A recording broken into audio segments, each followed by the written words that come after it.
Live, Laugh, Larceny discusses true petty crimes that may be disturbing to some. Or could be easy listening to all you psychopaths out there. All stories are based on actual events, but details may vary. Listener discretion is not advised.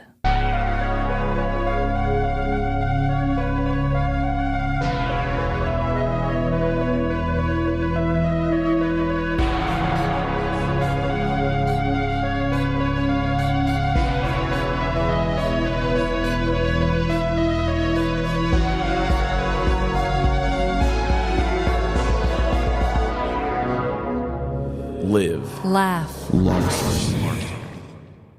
Welcome to Live, Laugh, Larceny, when you're too out of shape to run from your own problems. This is Trevin. And I'm Amanda. Oh, can I relate to that intro? Oh boy. So Trevin, you just got back from CrimeCon. Correct. Before you, and I'm assuming maybe your dreadful dilemma has to do with traveling. It does. But if it doesn't really touch, can you just give us a brief synopsis on how CrimeCon went? I can. Everybody, this is the promised land. This is where we're headed. We're going to CrimeCon. I mean, I just went, but I should get us a table next year. I just have a really good feeling. Yeah. CrimeCon was exactly what I needed in this moment. Ooh. As a podcaster, you get a little bogged down sometimes, especially when you got a 9 to 5 and just all these other things. I'm getting married. And sometimes you don't get enough reassurance with your work. And I think that's part of being an insecure artist is that that's going to happen sometimes. I'm right there with you. So yes. So I got to share a table with Shane Waters of Foul Play and Mystery Inc. Awesome guy. Go check out his stuff. Support him. He's amazing and a big part of what's probably going to help us be where we're going to be here soon. Yeah, so thank you, Shane. The crowd at CrimeCon was so good. They said there was like 5,000 people in attendance there. It was nuts. Damn. I was just running the table, talking to every single person that came by. And as I was telling you before we started, I would say about 8 out of 10 people, their eyes lit up in excitement. We're just like, this is a really fun idea for a show. I love that. From what Amanda and I deal with, a lot of times our marketing is with the internet. So you get a lot of people on Reddit, and you get a lot of people with attitudes. You get a lot of the Karens that like to give 1-star reviews that things don't go their way. Mm-hmm. But I think when you're on the internet, you learn that there's a very vocal minority with a lot of things. Well, with a lot of things. Mm-hmm. And so it can kind of give you the idea that that's all that's out there. Yeah. And sometimes the people who just really love to sit and listen to podcasts, they're not super vocal about it. Some people are just like, oh, it's my fun little quirky thing. I listen to podcasts while I knit or something. Yeah. They don't go and make a big deal about it. But as somebody who's like a Karen who wants to, talk about how powerful they are because they know the manager, they are very loud and they're very easy to find. They're kind of mines in the minefield to miss. So anyway, I got to meet a lot of people who were just legit podcast listeners. And I forget that the real world is so much better than the internet world. And everybody was just so nice. I met so many different people who... I met some people that they said they worked for the police and they handle, when there's like fires, they investigate what caused the fire and stuff like that. Oh, snap. And she said, oh, I've got a lot of arson stories. And I said, send them in. Oh my God, please do. I told her a couple of the fire stories we've already done. I said, we can do more. Yeah. I've got so many people that just said, I love the petty aspect of it. And so many people said, I got stories. Did you ever say, I'm actually being a petty criminal, even attending CrimeCon? Because I snuck in? I didn't quite say that. Maybe don't do that to the people coming to the table. Good idea. Yeah, I wanted to look like I belonged. Exactly. I wore my petty criminal shirt, and a lot of people love that. A lot of people love the Cats, Wine, and Petty Crime shirt. Ooh, okay. I had a couple people just say, your website has that shirt. Can I buy that? And I was like, even without listening to my show? Sure. Yeah, we got it. Yeah. So a lot of people just really liked what we have going on. They love our logo and everything. And it just made me feel so good because on the internet, a lot of people are very unimpressed because everybody would rather just say, well, look at me instead of like, oh, well, I want to recognize you for what you do and stuff like that. It's not always the most genuine place. So it was really nice where I felt like the internet was kind of beating us down and maybe we weren't going anywhere. It made me feel so good to just see regular people out and about who were interested. Ah, that's what I love. I'm still so jealous. And it sounds like you met a lot of really, really, really cool podcasters too. Yeah. Shout out to Rebecca Sebastian from Criminality. And she used to have the show called Dialogue. Big Mad True Crime. Heather Ashley, she's awesome. met Mama Mystery, hung out with the Generation Y guys, Crawl Space. There's going to be a lot of places we're going to start popping up here soon. And I think that's just going to get us closer to getting our own table next year. Because even Emily, she was so proud of me. She was like, you're doing so good. You're talking to all these people. You're not shying away from it. You're selling it. I was a salesman, you know. But she was like, if you had Amanda there, I think us together would have been a more memorable meeting, because we are a dynamic duo, okay? Yes. I definitely am going next year. I don't care if we have to bust in again. I'm going, Hell yeah. which it's going to be in Nashville, which I've never been. I've never been either, no. So yeehaw, cowboy up, cowgirl up, and let's go.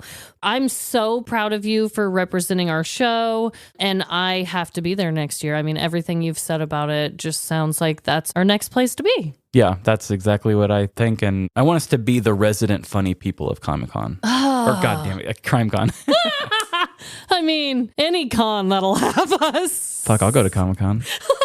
So, Trevin. Yes. What is your dreadful dilemma this week? So my dreadful dilemma also has to do with traveling, and it actually does have to do with the convention side of things. So because we went to the convention, the whole thing is at a resort, and then there was also a satellite hotel that was also a resort that you could get cheaper for being a part of it. So I used the CrimeCon discount, and I went and stayed at one of the satellite hotels. So nice. So nice. Emily and I did not belong there one bit.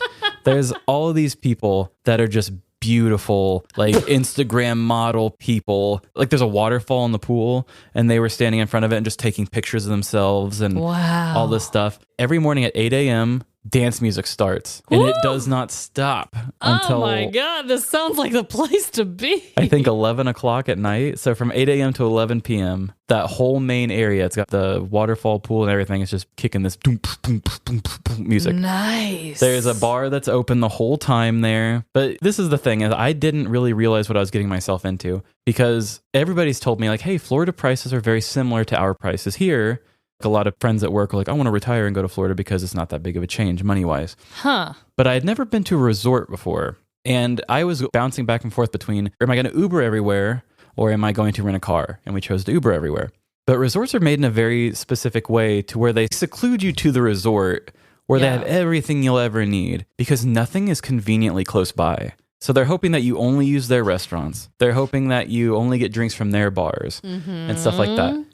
Now, I think a resort is an amazing idea. I would love an all-inclusive resort that was somewhere by the ocean. I think that would be great. But a resort that's not by the ocean is kind of silly. Sure, you've got the pool, you got the waterfall, you got the amenities, but there's not that much you can do besides just relax. And if I'm going to relax, I'd rather go do that by the ocean. Right. So you're secluded from everything, and everything's so expensive. And they make it very easy for them to just like, you want to charge it to the room? I'll just charge it to the room. That'll get you. So we show up there, and they charge you an incidental $100 per night. And then they say, we'll give you this back. It's just in case something happens. God damn. They got every single bit of that back from me, because you go in and you just sign something to the room until eventually I used up all of that $300. So it's just a very expensive life. The drinks were $17. What?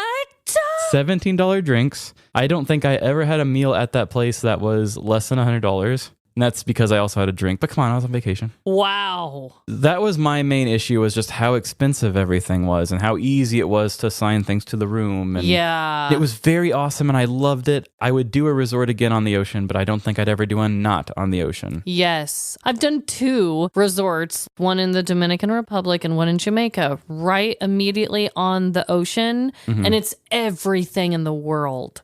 But yeah, it sounds kind of similar to, remember one of my dreadful dilemmas was the Virginia trip and how we were trapped out in the wilderness. I mean, I'm not trying to downplay yours, but you at least got a fountain in the pool with hotties. We were just out in the wilderness, okay?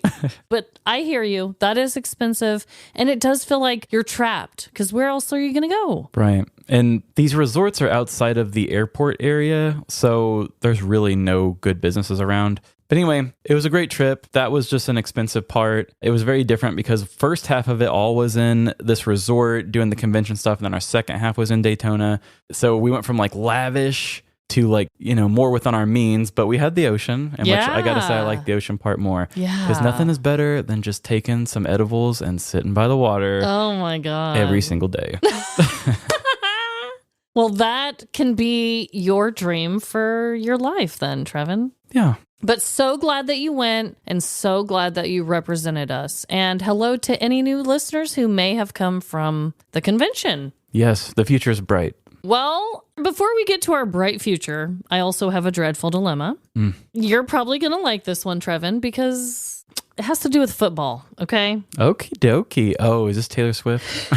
So, thanks to Taylor Swift, football has been infiltrating areas of my life that I never thought possible. Let me give you a few examples. I listen to multiple pop culture podcasts. I have a couple favorite ones. The Chiefs were mentioned on both the Chiefs football game because Taylor Swift, of course, is rumored to be dating Travis Kelce, who plays on the Chiefs. So not only has football been inserting that area of my life, but also my oldest daughter, Lila, who's 5, was trying to start a conversation with one of my friends that I had over for dinner the other night. And she kept trying to interrupt me and my friend when we were talking. And finally, I was just like, what, Lila? And she wanted to talk to my friend. And she goes, did you know that Taylor Swift was at football? And so... needless to say, yeah, Lila doesn't usually talk about football, but we watched it at my parents' house. We watched the Chiefs game. Her and I were just playing the whole time, not watching the game. But you bet your ass every time T-Swizzle was on the screen in the box, we stopped what we were doing to watch. Hell yeah. And she looked like she was having a good time. Oh my God. They said that she was eating like chicken wings and ranch and in love with Travis Kelce's mother. God, here we go. Did you see one of the paparazzi people had said that they saw her eating chicken nuggets and ketchup, and then they said what is, quote, seemingly ranch? Like they said they didn't know if it was ranch or not, so they said seemingly ranch. And now Heinz is actually doing a limited thing of ketchup and seemingly ranch. Wait, they're specifically saying seemingly? What in the actual fuck? Heinz already has Cranch, which is ketchup and ranch. Yeah. But they're just relabeling a small amount of them as ketchup and seemingly ranch as a joke to that. Oh my, like what the hell else is it, guys? I think they're only doing like 40,000 or something with that label. So the Swifties will probably go out of their way and get it and try to eBay it or something. Probably. I love mixing ketchup and ranch. I've never bought the kind where it's already pre-mixed, but I always mix it. Yeah, it seems weird to me. Like when you buy the peanut butter and jelly in one jar. Let me control my own life. Yes, please. So, in honor of spooky season, okay, we are going to be doing a round of top 5. 1, 2, 3, 4, 5. Top 5. And I don't know if yours has anything to do with spooky season, so I'm sorry if I built that up for you.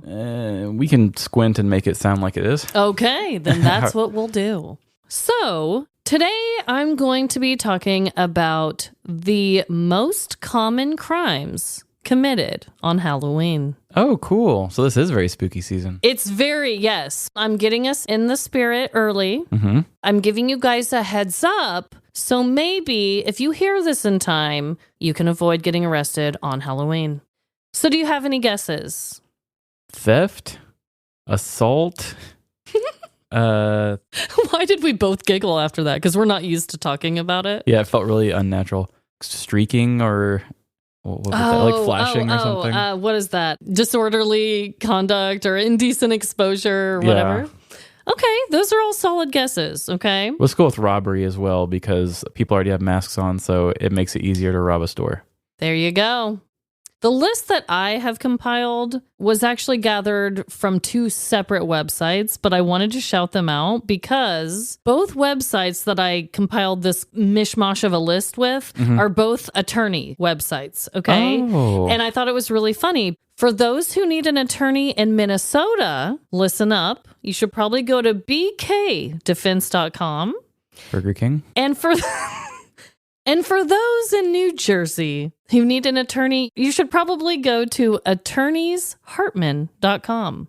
Not to be confused with Attorney Shartman. Okay, so I'm going to start with number 5 on the list, and that is vandalism. Oh, yep. That's a good one. I have a couple little facts here. There are on average 17% more crime-related claims on Halloween, according to Travelers Insurance. Also, 60% of property crimes involving theft occur during this time.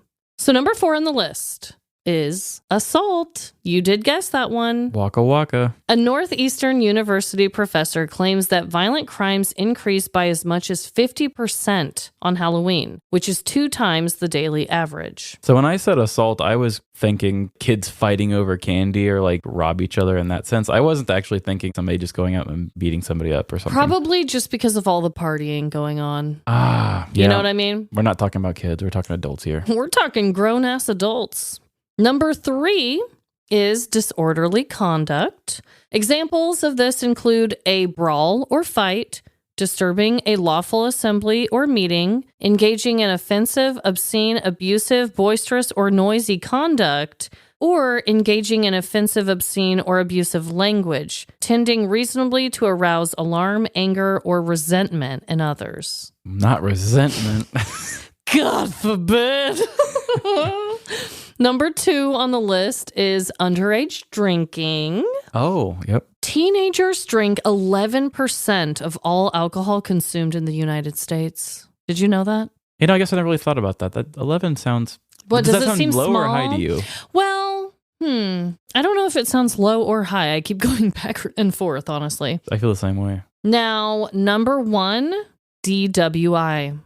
According to the NHTSA, 40% of car accident fatalities on Halloween night are due to drinking and driving. Whoa. So don't drink and drive. That's what Uber is for. Okay, everyone? Correct. Or Lyft or whatever. That makes me think of your story about the Tin Man with the DUI. Oh my God. But that wasn't Halloween. That was for a Wizard of Oz festival or something. Yeah. I forgot all about that story. Are we at that point in our career as podcasters? Well, this is episode 130, so I'm not surprised. Good job, though. You did get a couple of them. Yeah, that was kind of tricky. There's a lot of things I didn't really think about there. But yeah, underage drinking should have been an obvious one. When I was looking it up, that was not what I was thinking either. So you're not alone. I didn't think DUIs were going to be that high. Apparently they are. Yikes.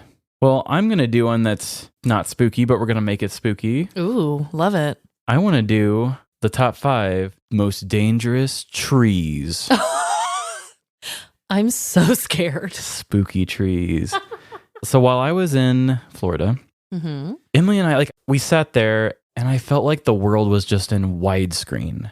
I was like, the world is so wide here. I would sit on the beach and as far as I could look in my peripherals, straight out, I could see nothing but ocean. And I thought, this is just a big, beautiful, wide world. Ooh. And I thought, why do I not really ever feel that way at home? Like I said, I was enjoying some edibles by the water. We were trying to catch little fish. We looked like children out there. We were sitting in the shallow stuff like, I'm going to get one. Like we were just having so much fun. I love that. But anyway, I was trying to tell myself, I know you're in relax mode. And sure, this is probably just a dumb thought on edibles. But I was like, you need to think hard about this when you get home and figure out why Florida felt so wide and why nothing feels wide here. I have a couple different ideas, but I realized, well, I don't have that many uninterrupted skylines here because we've either got buildings or we are just surrounded by trees. So when I was out on my back porch this morning writing, I realized although I'm outside and although I'm looking to my left, I'm looking to my right, there's trees around me everywhere. Yeah. So I still kind of feel like I'm enclosed within these trees. There was only one little stretch of the highway out by our house where I was like, look, I can actually see hills for a little bit. But there's just so many different trees and stuff. So I was like, damn you trees. My world's not very wide. So I want to talk about the real trees that we should be hating here. Okay, give it to us. I'm coming from green.earth, but it also says the DGB group at the top. Okay. So number 5 on the most dangerous trees is the oleander, which I think there was a movie called White Oleander. I don't really know if it has anything to do with trees. Oleander plant contains several toxic items such as saponins, cardiac glycosides, and oleandrin. The plant might cause visual disturbances, rashes, fainting, lethargy, and even irregular heartbeats. Oh my God. Despite these dangerous properties, oleander seeds and leaves are used to make medicine. Ooh, what kind? I'm like, if it increases your heart rate, wow. Yeah, maybe it's for somebody who has a slow heart rate. I don't know. Maybe. Number 4 is the milky mangrove. Milky mangroves grow as shrubs or trees and can reach up to 15 meters. It is distributed from New South Wales through Queensland and Northern Territory to Western Australia. The sap of milky mangroves causes severe skin blisters and temporary blindness when it touches the eyes. The timber of the milky mangrove is used in canoe construction due to its soft and light texture. In addition, milky mangroves protect shorelines from damaging storms and hurricane winds, waves, and floods. It's kind of crazy that that's such good wood to carve into and use, but it's like, don't fuck with me or I'll make you blind. Yeah, don't get it in your eyes, don't get it on your skin. So It makes me wonder if when you're harvesting that, if... Probably have to have a full body suit. Yeah, gloves and stuff. Number 3 is the bunya pine. This tree is found in the Queensland region of Northeast Australia. That's another one for Queensland. My God. These pine nuts are perfectly safe and delicious to eat, but the bunya pine cones are football-sized and can be as heavy as 10 kilograms. When these cones fall from their branches, they can knock down anybody and can result in serious injuries. Whoa, yeah. Oh my God. I found that one really interesting because it's not that it has any weird chemical properties. It just might knock you out at the wrong point. That's large. The size of a football? Holy hell. Yeah, that's a big-ass pine cone. I'd love to see one. Number 2 is the suicide tree. The suicide tree can be found in India and in several parts of southern Asia. This tree is named especially after people committing suicide by eating its fruits. Its scientific name is Cerebra adolium. It mainly grows near marshy areas and in the coastal swamps. Despite its fatal properties, it is planted as a hedgerow in gardening, and the seeds are used to make industrial rat poison and insect repellents. Oh my God. I would not want to have that as a hedge in my yard. Yeah, so it's basically just naturally poisonous. Whoa. And number 1, the man-chenille tree. Have you noticed that 2 of these trees have the word man in them? Ladies. The fruit of this particular tree looks like an apple and feels like an apple, but is extremely dangerous for anybody's health. The man-chenille tree is native to the Caribbean coasts, including regions such as Florida, Central and South America, and Mexico. It is nicknamed the manzanilla de la muerte, little apple of death. Woo! The fruit can be potentially fatal, and the milky sap from the tree can cause extreme allergic reactions and blisters. So why do man-chenille trees still exist then? Seriously? They definitely have some positives. They are ideal for the Caribbean soil. They stabilize the sand in the soil, prevent beach erosions, and act as natural windbreakers. In addition, the man-chenille is widely used for interior finishes and furniture building. I'm sorry, but we gotta stop touching the dangerous trees for furniture and canoes and all this, you guys. Come on. Yeah. Like, it can't be that worth it. That's got to be a really efficient thinker, because there's probably a whole bunch of people in the past that were like, do not mess with these trees. And one person said, but I can make a profit off this somehow. They're like, there's gotta be some sort of a use. But I love how you talked about these last ones, how they actually hold the earth together, basically. Yeah. That's kind of important as well. Yeah, it's kind of like when people say, oh, I hate snakes. I wish none of them existed. Yeah. Which I wish they didn't. But at the same time, they get rid of critters that are bad. For me, I always think of diseases that are after us or other animals that are after us or, you know, all these other things. But I never think about plants that are after us. And it turns out that there really are very deadly trees. You know what else I am just desperate to talk to you about? Non-dairy cheese substitutes? No silly ads.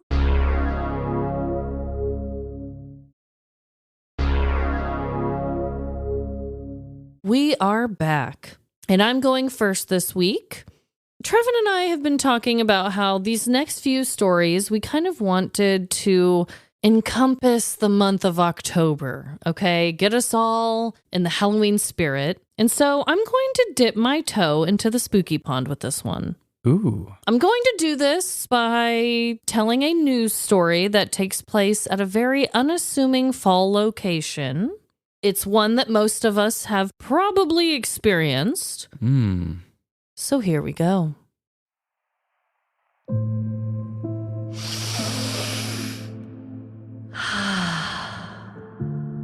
Do you smell that? No, I'm not talking about your coworker's lingering perfume or the silent yet deadly fart you've just released into your car. Autumn is among us. There are whiffs of pumpkin lattes and dying trees swirling around in the air. But even more prominent in the fall breeze is the smell of romance. I theorize that the cooler weather naturally draws couples together for warmth. Also, jumping into a pile of leaves just isn't as fun when you're alone. Yay, leaves. Whatever the real reason, this time of year is designed for lovers. Cozy socks encourage flirty rounds of footsie. Warm drinks moisten kissable lips. And the crisp winds will make anyone's nipples hard.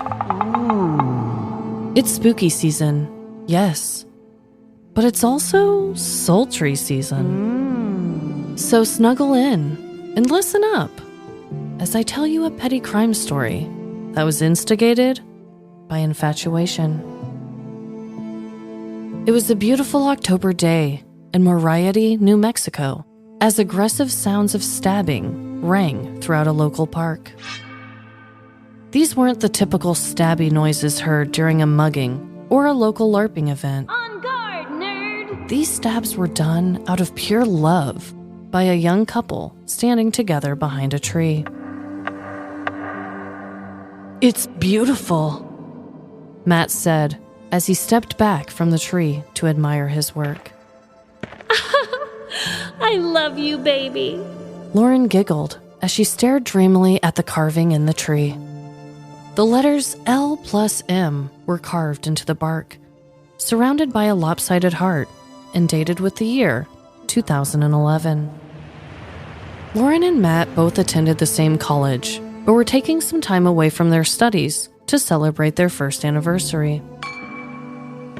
The two walked hand in hand from the park towards the local and beloved McCall's Pumpkin Patch, giddy with excitement. They planned on spending the day indulging in fall festivities, building up to a romantic evening. I'm not wearing any panties. The couple's day began with a flirtatious chase through the corn maze and a nostalgic spin on the carousel ride. Lauren was impressed watching Matt throw axes at wooden bullseyes, and Matt was mesmerized watching Lauren riding the mechanical bull. This led to a quick and sexually charged roll in the hay, ending with 2 cups of hot cocoa. The day at the pumpkin patch was perfect. Trying to walk and kiss at the same time, Lauren and Matt headed towards the exit. But just as they were about to leave, Lauren spotted something out of the corner of her eye. Oh, look at that little baby pumpkin, Maddie. I just gotta have one. Lauren pleaded with a fake pout. "I don't have any more cash on me, babe. You've spent it already." Matt teased with his girlfriend. You get a free pumpkin with admission, silly. Lauren lovingly clapped back as she grabbed 2 small pumpkins for each of them. The pair stepped into the exit line, immediately wrapping their arms back around each other, kissing and sniffing each other's neck. As they displayed their public affection, the line around them began to move slowly, guiding them blindly out of the front doors. They were so distracted by their love pheromones, they almost didn't realize they had exited the pumpkin patch. That is, until a loud voice popped their love bubble, bringing them back down to reality.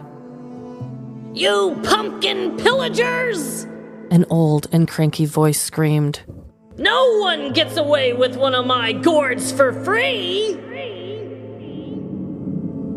On October 28th of 2011, college sweethearts Lauren Medina and Matt Schindel attended McCall's Pumpkin Patch, located in Moriarty, New Mexico. As the couples exited the patch, they left with 2 pumpkins, smaller than the size of a basketball and valued at $5 each. They were followed out by the angry owner, Kevin McCall, accusing them of shoplifting the pumpkins. Lauren and Matt explained that they thought the price of admission included a pumpkin and offered to pay. But the owner insisted that was never the case. Instead of the dispute ending there, An officer at the scene apprehended the couple, and they were charged with shoplifting. A trial was held the following year, in February of 2012, over the petty pumpkin thefts. The trial lasted 2 hours, discussing every detail of the case. Ultimately, the judge said that the dollar amount didn't matter, but the fact that the two stole pumpkins without paying did. Not only did the shoplifting charge remain, but the Lovebirds were additionally hit with 40 hours of community service and were responsible to pay their court fees of $73. After the trial, Matt was quoted, saying, "I would say we didn't mean to start any of this. There was no intent to steal those pumpkins, but apparently the judge ruled otherwise." Lauren shared a similar sentiment, responding with, It wasn't worth any of this time or money or McCall's business. The one who ultimately felt justice was Kevin McCall himself, stating, The folks in front of them didn't have a pumpkin in their hand, and the folks behind them didn't have a pumpkin in their hand. Right is right, wrong is wrong, and at the end of the day, the truth will be out, and I feel the truth is out, and the judge saw the truth.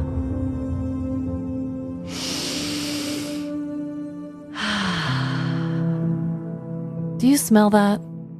The overpowering stench of romance and pettiness? Regardless, it's lurking all around us in the autumn air.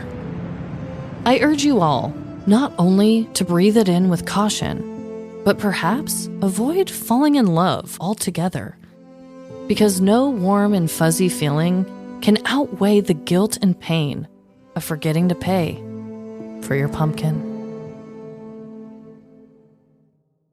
Yeah, I would say that probably wasn't worth it. Yeah. You know how we have crimes sometimes where we're like, that's all they got for that? Mm-hmm. Yeah, this is the exact opposite. I feel like in most cases, somebody would call them out and they'd say, I'll pay for it, and just let it be. Between you both, you're like, I don't think I believe you, but at least you're paying. You go on. Right. I know. So this trial, I wanted to say, like, this happened the following year. This was something that should have just been settled outside of court. Like, are you kidding me? But I did find it interesting because it seemed like the judge was very much on the pumpkin patch guy's side. Right. For $10 for the pumpkins. Dude, $5 each. They were both smaller than a basketball. I don't have any pictures. This is a very weird, obscure, small town crime that I only found 3 articles for. But it was one of those where I wanted to do something with a pumpkin patch. I wanted to, like I said, dip my toe in. My stories will continue to get spookier. Uh-oh. But for this, I wanted a place that we all feel safe going. And also, I looked up the actual pumpkin patch website, and I made sure that everything that I said that the couple was doing there, they have all those events. I love doing that. Yeah, they have a pumpkin blaster. I didn't get into that. I really wanted to do like a pumpkin explosion sound, but I didn't get that far, I don't think, when I described it. I talked about all the different events that they have. So, yeah. It sounds like a lovely place to fall in love. But you know what, though? I feel like if people know about this whole situation, I don't know if I'd want to go. Like, am I going to get in trouble if I do one little thing wrong? Some people might think of that as more authentic. Like, oh, a grumpy-ass farmer runs it? That shit's legit. That's a good point. Are you a pumpkin patch guy? You know, I do like pumpkin patches. Yeah. We don't go that often. We have the Fun Farm in Kearney, which was on Netflix's Quarterback. Mahomes rented the whole thing out once. That's where they were. Okay. I was wondering because it wasn't the one I usually go to. Okay. Yeah, I love that one. It's a small town very close to where I grew up. It's expensive to get into, but a lot of the little games on the side are just kind of sitting there. Like, you can stack up your own wooden milk cartons and throw balls at it all you want. And you don't have to pay somebody to do it. Have you gone to the Caroline's Pumpkin Patch one? I took a girl there once, yeah. Oh, yeah, that's a good one, man. They got little things to jump on. They got the pumpkin donuts. They got the corn maze. Oh, God. But yeah, I tried to make sure all of that was accurate. All the facts that I know their names. I know they were in college. I know they were on a date. They said they were on a date. I don't know if it was their anniversary. I made that up. And I don't know how in love they were or if they're still together or anything. I just wanted to create this in love magical feeling of fall and autumn time at the pumpkin patch. And It ended with a petty crime and a long, long drawn-out trial and everything for what this was. Imagine if they did break up. And they're like, well, I'll see you in a year for court over these stupid-ass pumpkins. Oh, my God. I kind of hope that was the case. That would be pretty funny. There'd be more reason to want to avoid it. Yeah. I like that. I didn't even think about the loving aspect of fall, even though I am getting married in fall. Yeah, what the hell? But I do find it as a very romantic time. Way more romantic than February. Oh, God. I was born in that month, and I'm still just like, there's no romance here. No, it's cold. It's gloomy. What? And I'm still hungover for Christmas shopping, so I don't really want to buy anything nice. Exactly. Yeah, it sounds like the old man farmer might have been a little petty himself, but as far as crimes go, his hands were clean. That's very true. It was kind of one of those where, honestly, it kind of felt like the victims of this were the more petty ones. Even like in the quotes, those were direct quotes like I always do. And he just seemed very angry, even when he got the result he wanted. It's kind of funny when we do these follow-up quotes. Sometimes people are just so overly something. Like they're either overly confident or overly angry. Yeah. And you just can't ignore them. You have to put them in the story because it helps kind of show where you think you got your character's character from. Yeah. Now, I will say this. This is the only thing that I have in there that I don't know if it was true or not. One article said that the couple immediately when the guy came out offered to pay, but no other article said even that much detail about it. Mm-hmm. So I put it in there that that's what they said they did. I don't know. But to me, if I was the owner and someone was like, oh, I'll immediately pay you, just take the money. Go about your day. Just take it. You know? Or if you want to be a jackass, be like, pay double. Or I'll tell. Like something out of a movie. But still, I think even in that situation, if I really don't think you're bluffing and you're going to bring the police into this and make my day way longer. Yeah. Sure, I'll pay double. If they would have known what their life was going to entail, they probably would have paid extra. For sure. So I don't honestly know if they did it intentionally. They both claim that they didn't. When I took Lila on the little Red Barn Farm. Red Barn Farm, yep. Yeah, in Weston. We went there for a fall field trip with her preschool, and they said everyone gets a pumpkin. So places do give out pumpkins for admission. I can see how this could happen very easily. Yeah, pumpkins go bad all the time and have to get thrown out or get broken by people stepping on them. I mean, it's just too... So that's my story, and I'm sticking to it. Well, I loved it. That was a good angle. You're right. Our stories are going to be very different this week. I know. You're going to have to help me find a connection because I didn't think about thinking about it until towards the end. Ooh, okay. So this week, I'm going to start what I'm calling Trevin's Trilogy of Terror. Oh, my. So one story I've had for about 3 years now, and I've been saying I'm going to use it for Halloween. And then I use a different one every time. Damn. And a lot of our stories are already kind of ominous and brooding and dark. And so you could obviously say that every episode of ours is kind of Halloween-y. Yeah. We're still going to have the Halloween special, but my goal is for 3 of the 4 weeks of October, I will do spooky-based crimes. Or tell them in a spooky way, at least. Because as a kid, I grew up and I loved The Simpsons, always did the Treehouse of Horror. Oh, I always loved those. I was a big fan of Tiny Toons, and they always did so many movie parody things. Huge fan of that show. They always had a Halloween one, and it was like the Night Gallery, the show that the guy from Twilight Zone did after Twilight Zone. Okay. And every little side character had a role in it. I loved it. I loved that kind of thing. I love holiday specials too. Like on shows that's not what normally happens and they switch it up. I love it. Yeah, and something about Tiny Toons. They really put a lot of film references in there for kids our age that they didn't need to do because it was way over our heads. So much went over our 90s baby heads. Whew. So anyway, this is the first installment of my Trilogy of Terror.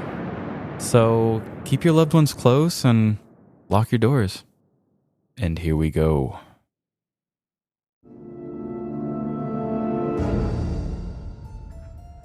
We all have an evil side.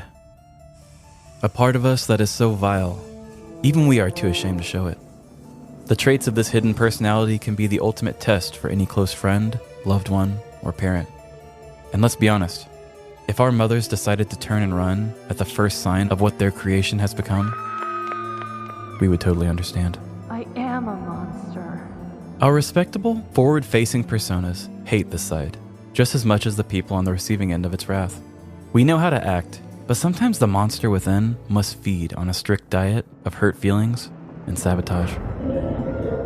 The best we can do is hope that our relationships are strong enough to withstand the mess that our evil selves create. Because let's face it, we all have a short list in our heads of people we scared off with our less than savory behavior. It's that creep with a podcast. Luckily for most of us, we have found a way to contain this inner beast. Through breathing exercises, affirmations, and the morning coffee, we can continue tricking the general public into thinking we are respectable human beings. However, like a stray turd in a swimming pool, our dark side finds its way to the surface, no matter how much work we put in. And just like that brown log, it's drenched in sin and causes everyone to need a long shower. It's in my hair. It's like the classic tale of Dr. Jekyll and Mr. Hyde. The good doctor was a saint of a human. I assume he always helped old ladies across the street and didn't shy from tipping waiters at restaurants that automatically charge gratuity. And keep the change. Unfortunately, though, he had a dark side, an evil personality that took too much work to compress. So Dr. Jekyll attempts to create a serum that would contain his evil side once and for all. But we all know how that story goes. The serum turns Dr. Jekyll into a physical manifestation of all his dark desires, even stripping his doctorate from him and making him go by Mr. Hyde. The newly formed Mr. Hyde then begins popping up more often, going on late-night beating sprees, and eventually committing murder. We've all been there. My Mr. Hyde moments popped up a lot throughout my 20s. Anytime I would move too fast in a relationship or go into self-preservation mode after a love interest sent me mixed signals, it would usually end in me acting out in some way. Why don't you like me? I cringe for those days, knowing just how unaware I was of myself. Now, that side of me isn't some fun, cartoony split personality like the Dr. Jekyll story from 1886. Through therapy and self-reflection, I found that I've just got abandonment and self-worth issues due to my birth mother not really being a part of my life. The insecurities from the truths I've carried for the last 30 years do cause the self-preservation mode to creep up at times. But I fight those feelings with honest self-talk, not some kind of lab-created serum. Today's first installment to my October trilogy of terror has to do with the dark side that we all have within us. The evil that caused Dr. Jekyll to kill, and me to tell girls I love them too soon, is the same mysterious force that will turn our main character into a petty criminal. Our story takes place in the spookiest and most cliché locale for a scary story: suburban America. There's a certain uniformity that comes with the suburban way of life. The houses proudly stand next to their almost identical counterparts, leaving no surprises to a first-time visitor. However, past the aesthetically pleasing view of this neighborhood, all similarities stop here. Thanks to HOA rules and enforced community standards, no home is allowed to stand out too far from the crowd. This allows a given street or district to maintain a certain level of prestige and assumed affluence. Hello, rich neighborhood. But when any group or person is too focused on how things seem from the outside, it allows more questionable acts to exist on the inside. This was doubly true for Steve, a family man living in Chickasha, Oklahoma. Steve put in the work to keep up with appearances and provide for his loving family. He worked a job that required a tie. He was always quick to volunteer and always gave out full-size candy bars during Halloween. Steve was beloved by his community. Other men wanted to be him, and the local PTA mom secretly hoped he would divorce his wife so they could form a blended family with him. I wish he was my daddy. But just like the mystery every cookie-cutter suburban home conceals, Steve's very approachable identity was no different. From the outside looking in, Steve had it all, and he handled it flawlessly. He always left for work on time, his grass never exceeded 3.5 inches in length, and his children were successful at every sport they tried. But deep down, Steve had an appetite for evil. And let's just say, his tummy had been growling. As Steve typed away at his report, he was approached by his supervisor, Mr. Boss. "Hey Steve, I'm going to need you to print 2 copies of what you're working on when you're done," Mr. Boss stated nicely. Steve took one long sigh and looked at his boss quite frustrated. "Why?" he asked in a very annoyed tone. Taken aback by this response, Mr. Boss approached the situation cautiously. "All I'm asking is for you to print 2 copies instead of 1, Steve. It's no big deal." A low, swirling atmosphere of rage surrounded Steve as he imagined picking up his wireless keyboard and beating Mr. Boss with it. With the image of Mr. Boss crying at his feet, Steve was able to crack a smile and return to his normal, helpful demeanor. "You're right, I'll do that right now," he said in a chipper tone, before clicking the arrow, making his number of copies 2 instead of 1. These encounters were very common for Steve. For the last 10 years, the life of a rule-following family man had really gotten to him. Each time his boss had a request, the HOA changed a rule, or his wife wanted a new appliance, he was quick to do whatever was necessary to keep everyone happy. Everyone but himself. Sure, the daydreams of criminal acts became much more frequent, but he was always able to keep himself from actually acting them out. Arriving home, Steve slipped into his house clothes before sitting down for dinner. His wife Marge kissed him on the head before setting his dinner plate down in front of him. "What the fuck is this?" Steve said, looking at his plate of homemade mashed potatoes and meatloaf. "I decided to do something special and make a homemade dinner for tonight," Marge said, very proud of her work. The criminal anger quickly returned to Steve as he imagined hurling the dinner plate across the house. "I thought we were having pizza!" Steve yelled out loud. Marge immediately began crying as she took the kids and went to her mother's. Steve remained frozen in shock. This was the first time he had ever spoken part of an angry scenario out loud. Needing some man time, Steven called his best friend Bill over to chat. "My condition is worsening," Steve said, tossing a rock into the street. "I'm telling you, man, it ain't natural for a man to ignore his needs like that. Sometimes us men need to reconnect with our animal urges. If you don't do it, you could implode," Bill responded. "Here, take a swig of this. It'll put some hair back on your chest." Steve crossed his eyes, looking down at the unmarked bottle in Bill's hand. He hadn't touched a drop of alcohol since college. But I'm a family man," Steve whimpered. "Listen," Bill replied. "This serum here will give you the control over your other half that you need. There's no problem that alcohol can't fix. Now drink it." With nothing else to lose, Steve grabbed the bottle and drank it down to its last drop. He then dropped the bottle as the transformation began. Steve fell to the floor, rolling around in pain. He could feel the weight of others' needs lifting off his chest, as all he felt was pure masculine power. "I am all that is man." Instead of removing the petty personality within him, Steve had morphed himself into a petty criminal. "Come on, Bill. Let's do all the things we've always wanted," Steve yelled as the two drunk assholes ran off into the night. The next day, police were called to a nearby home, reporting a break-in. The police scoured the scene for clues. "It's a textbook breaking and entering," one officer said to another, pointing at the back door that had been kicked in.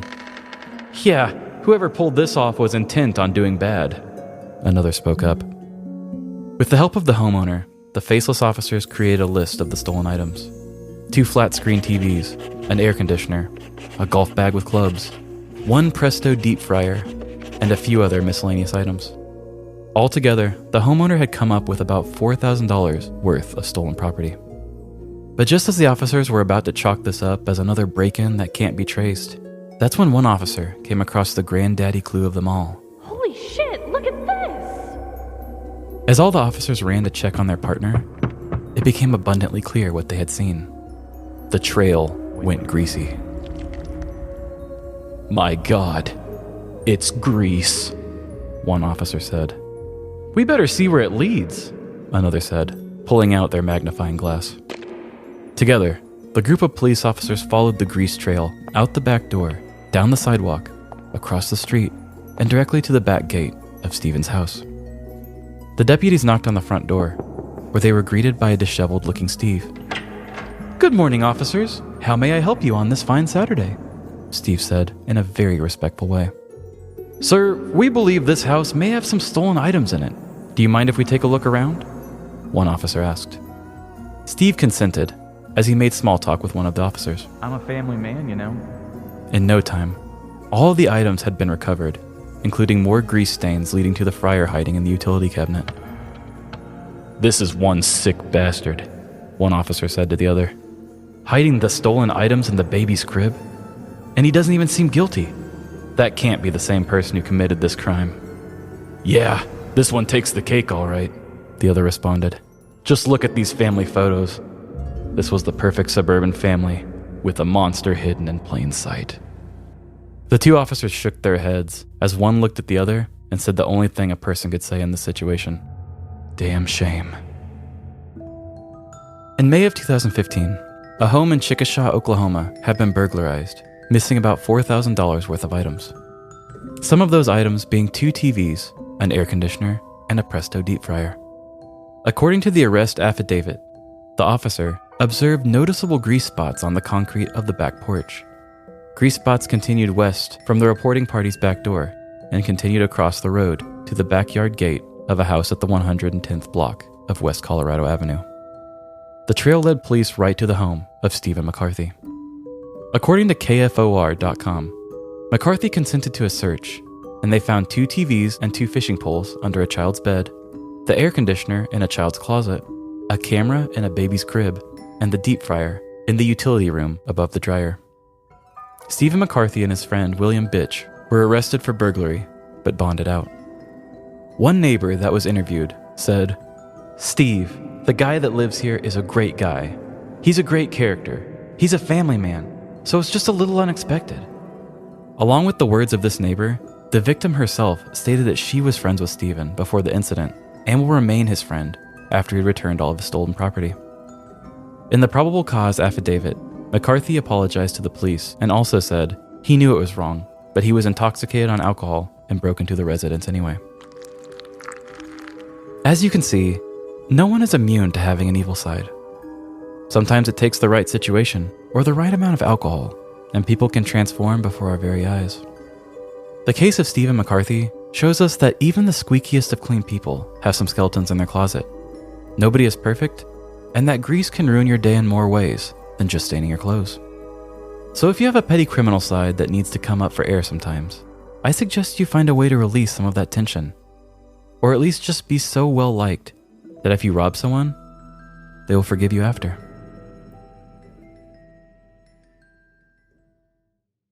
Holy hell. So the neighbor's like, super nice guy, got drunk, all is well. He gave me my shit back. Yeah, I mean, she actually just went out of her way and said that. She's like, oh yeah, he's my friend, and he's still gonna be my friend. He's a family man. Yeah, I thought it was so weird that with this story, the thing that's gonna stick with it the most is that the grease trail gave him away. Yes. But I just could not get over the fact that he was a family man, almost like these other true crime stories that you hear and stuff. It's like, oh, he was a deacon in his church, stuff like that. Yeah. And he was such a family man that the woman called the police when her stuff was stolen. But then when she found out it was him, she was like, shoot. That nut, we have bad days, right? He's still cool. Oh my God. I guess I'm trying to imagine. I have a good example. I think that if Bob or Martha, okay, got lit one night, my neighbors, and they stole something, and then the cops came, and there was a grease trail, and there was, all this stuff, okay? Mm-hmm. Hypothetically, I would probably forgive them, because if that is so far out of their character, and they're like your favorite neighbor of all time, mm-hmm. I'm not saying to go and rob your neighbors, okay? Because you probably won't be forgiven. But I'm just saying, if he was that great, maybe. And that's the thing, too, is I went back and forth so many different ways on how I was going to think this one through. Because, yeah, I mean, he seems like a great guy, but I don't know how good of a neighbor he was. Right. Because I've got the neighbors on both sides of my house. They're fine people. Yeah. They're fine to talk to. We wave and whatnot. But if any of them broke in my house and took something of mine... Be like, no, like a neighbor to me is just one step above other car on the highway. You know what I mean? Yeah. Like you're just a bit better than a stranger, but you're not that much. I still don't want you breaking in and stealing my things. Yeah, like I would feel so weird if, let's say, even a decent friend of mine. What if I came in? I stole $4,000 worth of fryers and pliers and whatever. Yeah, like if you took my TV and I was without a TV for a day. And your air conditioner, that's honestly, okay, my mindset has changed. If Bob and Martha came in and took our TVs, I'd be really upset. You're right. The bond between an American and their TV is very close. And where was this again? What city was Oklahoma. it? Oh, Oklahoma. Chickasha. Chickasha. God, that was a tough one for you. Yeah, I guarantee that they need their AC. I'm going to guess it was probably just a window unit. Yeah, but still. Yeah, maybe it was an attic window unit or like an upstairs window unit. I don't know. But it seemed like such a drunk thing too when you hear the stories like, oh, he hid some under their children's bed. Oh, he put a camera in the baby crib. All over the place. Oh my God. I just feel like it had to been way out of character for him, but still very weird and very invasive, and you shouldn't do that. Yeah. But yeah, he was a family man, and apparently everybody loved him because the neighbor loved him, and then the person he stole from still decided to love him.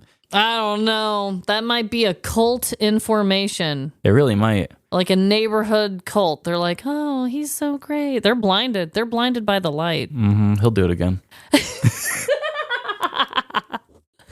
So I did have a connection. Okay. We both had stories of theft where the perpetrators were intoxicated by alcohol and by love. Steven was in love? My people were in love, and your guy was Oh, intoxicated. they were just intoxicated, yes, period. Okay, yes. They were intoxicated. Yours by alcohol, mine by love, and they were both theft. In a sense, you could almost say they were crimes of passion. Honest to God. I guess he was really passionate about the air fryer or whatever. I just imagine that if you're that perfect of a Yeah. guy, you're probably hiding something, and you Yeah. probably just got to let it out. That's true. That's true. It's just also kind of funny because when you think of those stories, I think of like BTK and stuff like that, where they're like super upstanding citizens. Yeah. It's just funny to think that if you snap, it's just to do a petty criminal act. Right. So it's fun to think of his evil form just being a person who steals a couple TVs. Right. It's still pretty weird now It's that I'm super thinking weird. about it, but at least he's not being a BTK type of person. Right. Yeah. That would be some weird neighborhood tea. It's just like, oh, the guy back behind me got drunk one night, broke into my house, took 2 TVs and a deep fryer. And people were like, yeah, I thought that guy was perfect. What a weirdo. Dude, that would be some neighborhood tea. I'd be like, listen up, guys. Like, what else has this guy got going on? Very weird. It is interesting, though, that mine was only worth the $10 and yours was $4,000. Right. And my people got in trouble way more than your guy did, and he still had all of his loving neighbors on his side. So That's true. Your people did something pretty menial, which I think in a lot of cases, the misunderstanding would have never even came to charges or court time. And then my guy does something really bad and almost kind of feels personal a little bit. And then the person who's the victim's like, we're still cool. yeah. So that's a very funny kind of interesting thing for us too. We should have just swapped our punishments around. Let my people live. They should have just said sorry and got away with it. Instead, Steven said sorry, gave it back, and they're like, Yeah, they're like, what a guy. What a family man. But what a time, Trevin. I'm excited to continue on with the month of October, my favorite time of year. You're getting married soon. There's so much happening. Holy hell. yeah, I know. I took a week of everything slowing down just to get it back 100 miles per hour again. Yep. So I hope everyone out there is just having the best week. And remember, no matter the crime, big or small, in the end, we're all doomed. Doomed to steal pumpkins. Bye. See ya. Did anyone else catch Taylor Swift at the Chiefs game recently? Well, either way, thanks for noticing our show. And did you find us over one of our guest appearances, or did you meet me at CrimeCon? Follow us on social media and tell me hello. Live Laugh Larceny at TikTok, Instagram, Facebook, or Threads. And have you ever broken into your neighbor's home? Please let us know if you have. Send us your petty crime story, livelaughlarceny@gmail.com. And give our show the same reviews that most people would give that resort. 5 stars. But you can afford us. Live Laugh Larceny on Apple, Spotify, or Good Pods.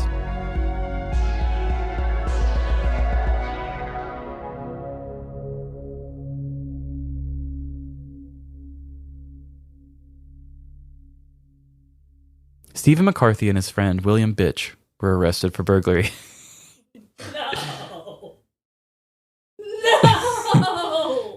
Okay, so it's spelled Bitschche. It could be bitchy. Bitche. There are, on average, 17% more crime-related crimes on Halloween. Crime-related crimes? That's not what I meant to say at all. Oh, Jesus, Trevin. You can tell we've been out of this for a while.